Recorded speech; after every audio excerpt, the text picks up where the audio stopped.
Hello guys! Hello. This is for Aquarius.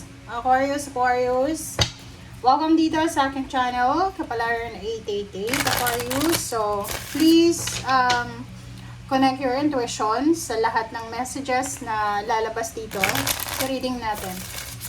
Alright, Aquarius. Ano ba ang kapalaran mo this week? Tingnan natin.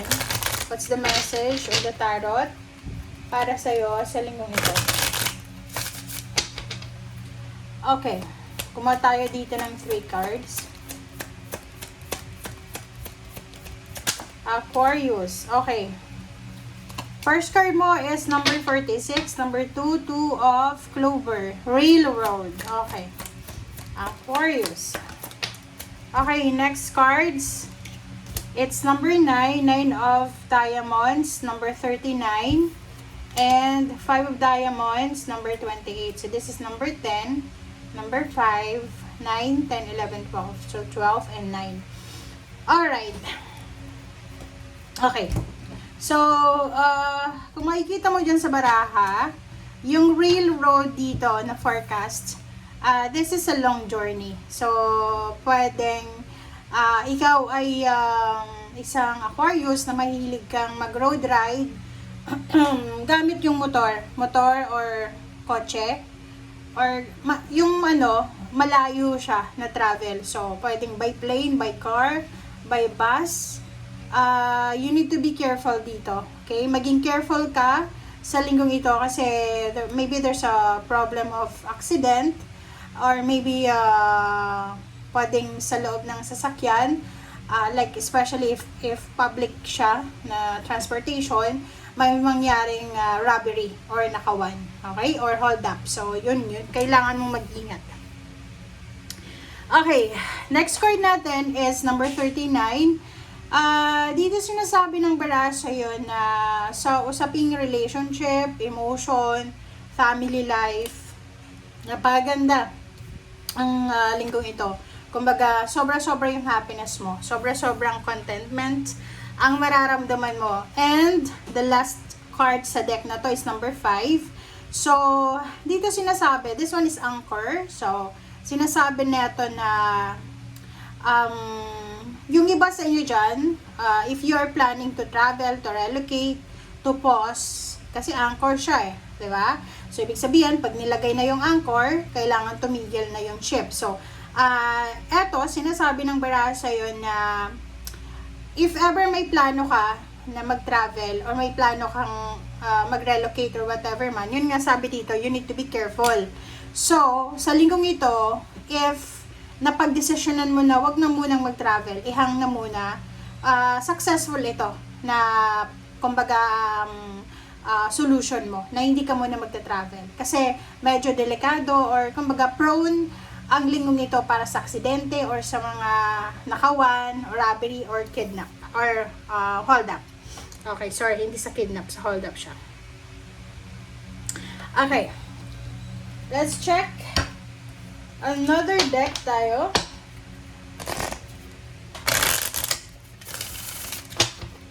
Aquarius.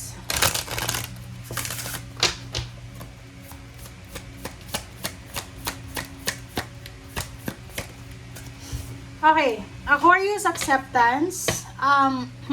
So yun, yung acceptance card na to, this is all about sa mga bagay-bagay sa estado ng buhay mo na kailangan mong tanggapin. So, may mga delays, may mga hang-ups, may mga postponement na kailangan mong tanggapin, na kailangan hintayin. Another is perseverance. So, nakikita ko siya dito na sobrang workaholic mo sa linggong ito. Napaka-workaholic mo ngayon. Sobra kang nagtatrabaho, pwedeng nag-overtime, may mga part-time pa, may mga additional jobs pa kayo. So, nakikita ko sure dito na abala ka, wala kang oras sa mga bagay na hindi importante sa ngayon. Okay.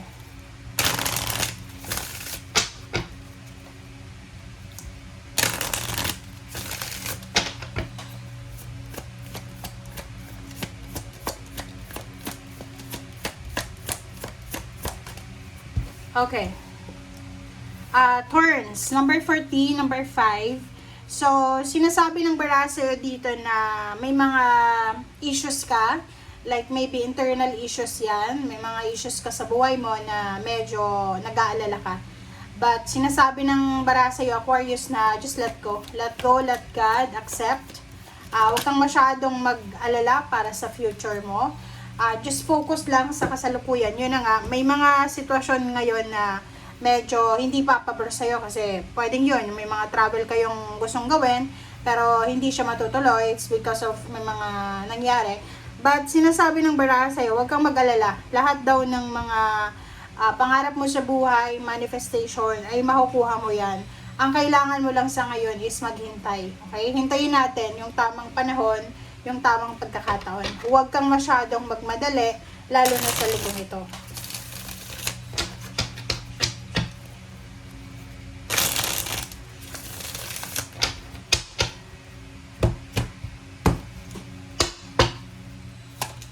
Okay. Two of Swords, oh. 'Di ba? Sabi sa iyo ng baraha, walang question diyan.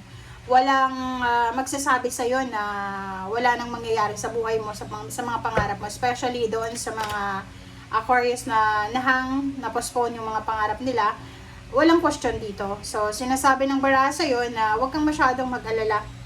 Kasi yung tagumpay mo, nakadepende yan hindi sa sasabihin ng mga tao o hindi sa outside forces. Yung tagumpay mo ay nakadepende kung gaano ka kasipag, kung gaano ka kadedicated sa purpose mo or sa dreams mo.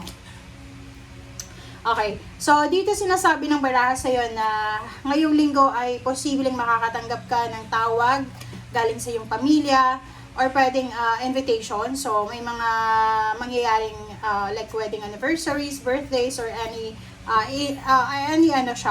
occasions na pwedeng magdala sa'yo ng sobra-sobrang happiness. Five of Pentacles, and then Three of Swords. Ang iba sa inyo dito, okay, Aquarius, okay, hindi naman lahat, but sa linggong ito, merong iba, mangilan-ngilan na Aquarius na medyo, heartbroken ka, kasi pwedeng yung sweldo mo hindi umabot, or yung sweldo mo ay hindi masyadong malaki kasi umabsent ka or nagkasakit ka. So nakikita ko sir dito na you're expecting money pero disappointed ka kasi hindi nangyari yon. Okay? Walang, like for example, you're expecting this amount of money pero 1/2 lang yung dumating sa'yo. Okay? Okay, next is Page of Wands, and this is for the future. And Seven of Swords. Sabi ng baraha sa'yo dito, Aquarius, mag-iingat ka daw. Okay? You need to be careful doon sa mga kumbaga, like, kung nag-a-apply ka ng trabaho papuntang ibang bansa through the internet, sa internet, mag-iingat ka. Lalo sa mga susunod na araw, buwan na taon. Kasi, posibleng ma-scam ka. There's a possibility na ma-scam ka, manakawan ka, kumbaga, hindi mo na siya mahahabol kung ano man na scam to na mangyayari sa'yo. And sinasabi ng baraha sa'yo dito na siguro ngayon wala ka pang anak. Kung babae ka na Aquarius, wala kang anak ngayon. May mga like reproductive problem yung mga babae na hindi nagkakanak siguro. But sa'yo, kailangan mong i-secure yan. Kumbaga, magtanong ka, magpa-check up ka sa responsable na doktor na pwedeng makapagsabi sa'yo kung ano yung problema mo. So, dito sa barahang to, meron ditong couple, is either Aquarius ka or Aquarius yung person mo. Nakikita ko sa inyo dito na financially manageable. Kumbaga, kaya nyo i-handle yung finances nyo.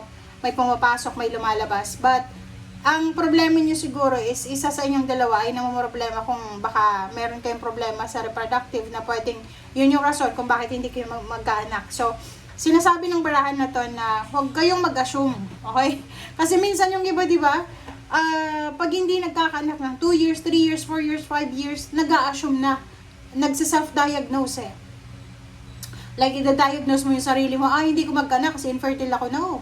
Kailangan mong magpatingin sa doktor kasi doktor lang ang makakapagsabi sa'yo kung talagang infertile ka or whatever. Kasi sa'yo, kung yung problema mo ay baby, sinasabi ng baraha sa'yo dito na huwag kang mag-self-diagnose. Make sure na yung talagang dalubhasa, yung doktor ang magsabi sa'yo na, uy, Aquarius, eto yung gagawin mo, eto yung gamot, or eto yung ganyan. So, hindi ibig sabihin may problema yung kapitbahay mo sa panganganak o pagbubuntes, ganun ka rin. So, iba-iba tayo. So, kailangan mong magpatingin. Okay?